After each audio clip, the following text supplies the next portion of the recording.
Hello and welcome to another episode of Laptop Retrospective, and today I have a box from Maono to share with you. So this is the Maonocaster Lite Starter Bundle, and this is a series of devices that Maono has started putting out over the last couple of years that essentially give you desktop audio mixers that you can use for streaming, podcasting, anything that you need a good audio mix that might include several live devices. And this one was sent to me by them, so full disclosure that I did not personally purchase this, and my opinions still remain my own. So what you get in this kit is actually listed on the back of the box. So you do get the AU AM200 mixer, and we'll be spending a lot of time talking about that. And you're also provided the AU PM360TR microphone. So if you are looking for more of this particular microphone, that's the one that is included in the kit.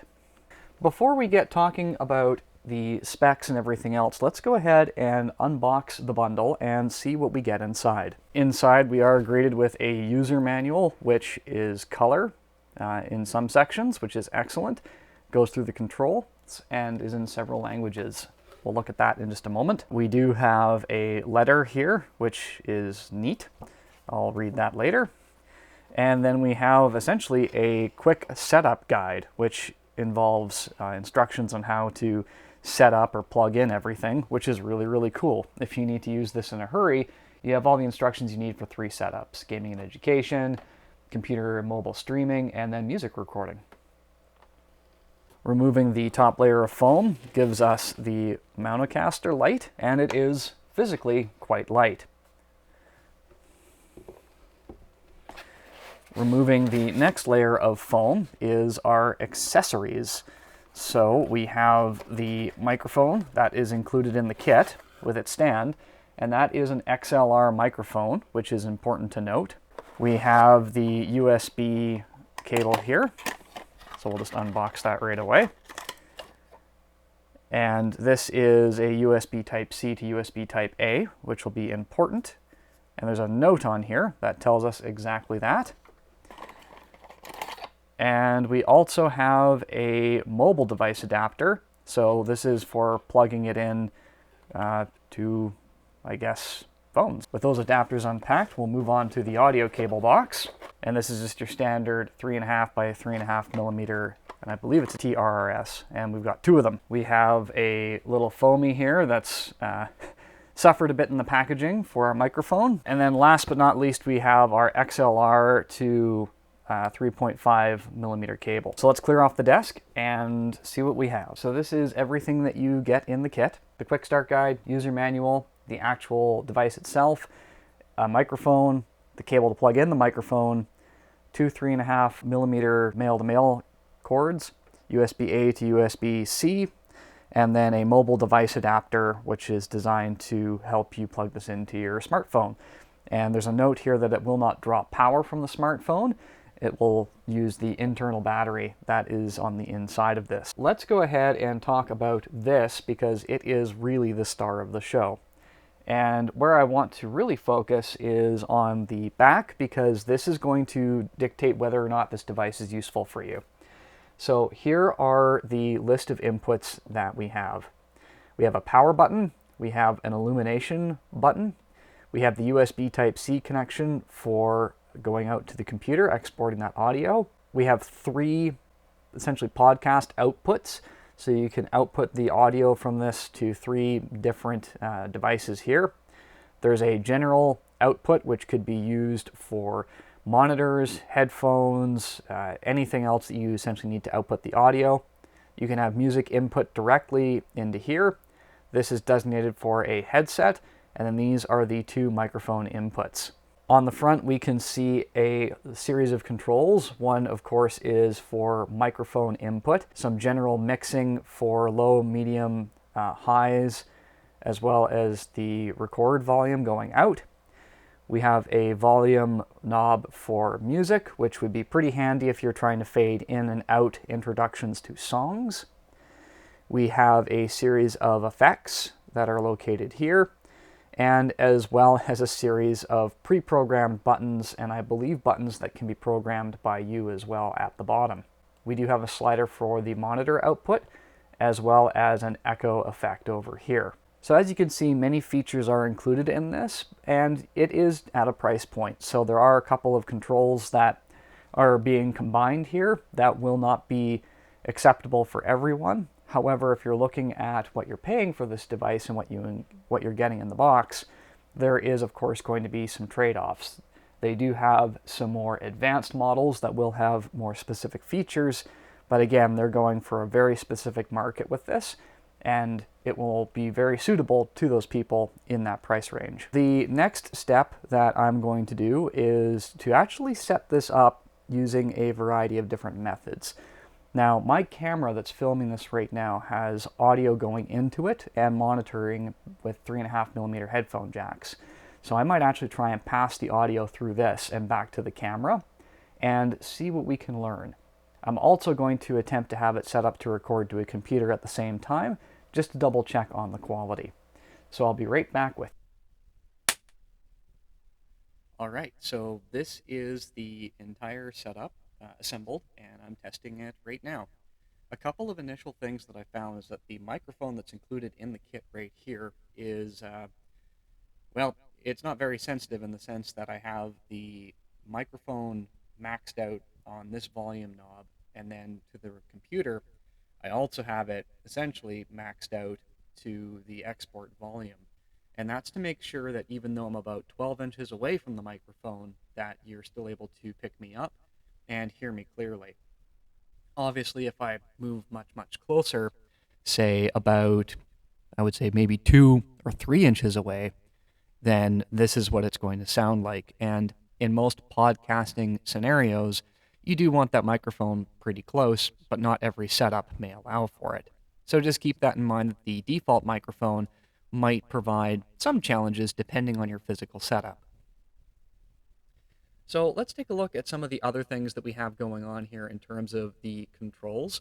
The monitor knob is obviously for your headphones, so if you put those on, you'll be able to hear what is being exported, and that's really helpful because there are audio cues when you press other buttons that only you'll hear through the headphones, but you won't hear in the recording. The other thing to note is that while those audio effects are playing to tell you what system is engaged, that you will not have microphone pickups, so there will be a drop. So if you press a button and speaking at the same time, I've had cases where it doesn't record what I'm saying, so just be aware of that while you're using it. If you are pressing any of these buttons to change any of the configurations, make sure you stop talking, press the button, and then go. So let's go ahead and work our way through the included sound effects, and I'll also talk about the recording option as well for those bottom 4. So here we go.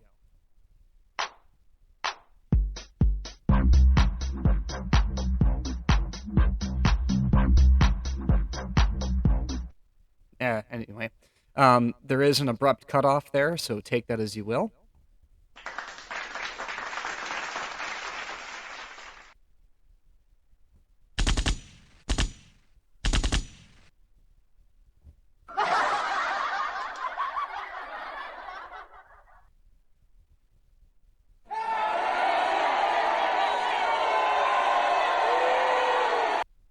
Again, booing has an abrupt cutoff.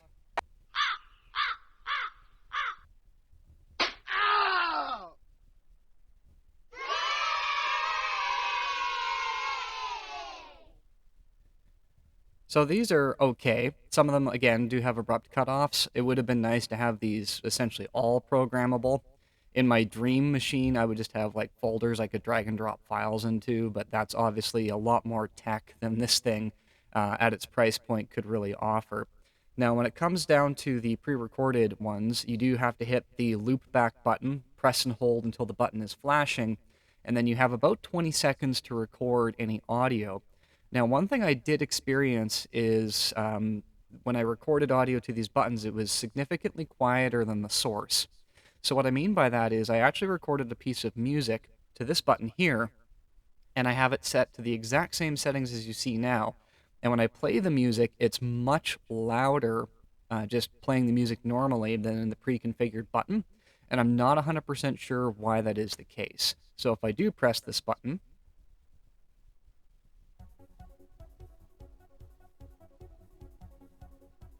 You can obviously hear the music there. It's very quiet. And I have to just wait for it to finish because there's no way to interrupt the sound effect.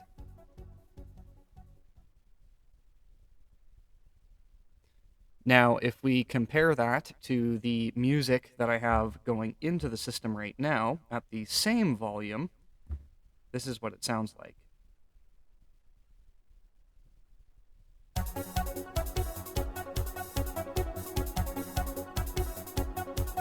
And while this is playing, let me show you the sidechain effect. So with this enabled, when I speak, the music goes into the background, and then when I finish speaking, the music will then come back in like this.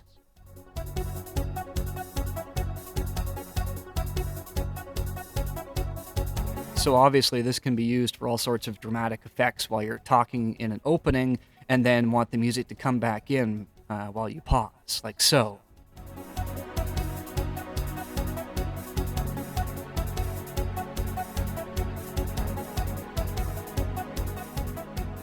And then of course you can just fade it out like this. There is a point here on the knob where it just cuts it out entirely though.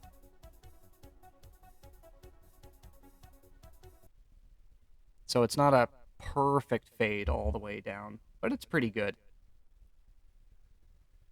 All right, let's talk about some of the other features we've got on this console. We'll keep sidechain on. The denoise is actually pretty effective, so I have it currently turned on, but if we turn it off, you can definitely hear some background noise with the microphone that I have maxed out right now, just to make sure I can record a good volume.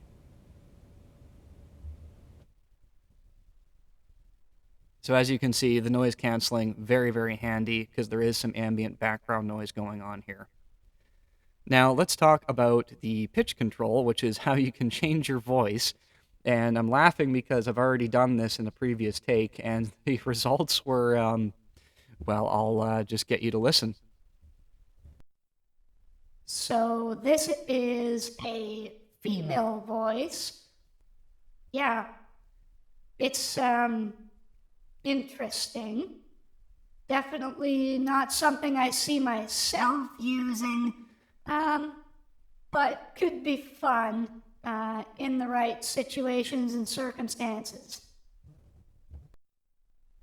This is a really deep male pitch down, and yeah, it sounds like I should be laying bricks for a building somewhere. So there you go. And this is baby mode, which is the Alvin and the Chipmunks. And this is a robot that has some kind of voice box problem. Very stereotypical. There you go. Beep, boop, blarb. I am a robot. And this is back to female. So that's pretty much all the pitches available. And if you wanted to disable them, you just press them. All right, so those are the effects. There is an echo slider here, which I think in certain circumstances could also add some dramatic effect, because if you put that up even of around a 5, you get some pretty decent echo. And I don't know about you, but when I think echo, I think of maniacal laughter. So let's give that a try. I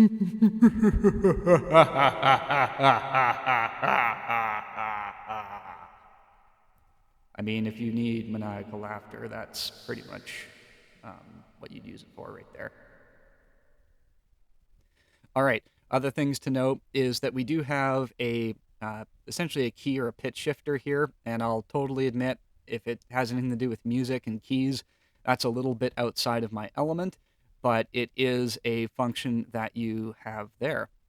And that, more or less, ladies and gentlemen, is the bulk of the features that you get on this device using the built-in microphone here. I have tried using a lapel microphone as well, with some mixed results. I find that this thing is not super intense in terms of audio pickup, and that can be good in most settings, but when you have certain microphones that you want to use, you may find that your experience varies with them. So just keep that in mind, that the one microphone that comes with it sounds like this, works pretty good. But if you're planning on using other microphones, your mileage may vary. Understand that this is not going to provide phantom power to those ports, and that will limit, obviously, the gain and pickup of those microphones. So I have XLR microphones from other brands that I wouldn't really be able to use with this because they do require phantom power and would not be boosted sufficiently, I think, by this device. All that being said, though, I hope that you've enjoyed this look at this little guy. There are a couple of things that I wish were different about the device, but overall, it does what it says on the tin, and at a price point of around 150 Canadian dollars, it is pretty entry level. And that is a balance, obviously, between features and functions and cost. And I think overall, if you see this device and you like the basic functionality that it offers, then you're going to be pretty happy with it. However, if you look at it and you say, nah, I need XLR outputs, I need phantom power, I need a little bit more control, I want different microphone levels for both of my microphone inputs, all of those things you'll need to take into consideration. You might want a different model of Maonocaster other than the Lite here. I would like to thank Maono once again for sending me this device to test. I think it's been a lot of fun, and I could see myself using this on a few projects that I have coming up in the future. If you did enjoy this content or even have questions, make sure that you are leaving them in the comment section down below. And if you'd like to support the channel, there are 4 ways that you can do it. You can like the video, share, subscribe, and hit that notification bell so the next time I get the opportunity to feature a piece of tech like this, you'll be the first to know about it. So thank you so much, and I will see you next time.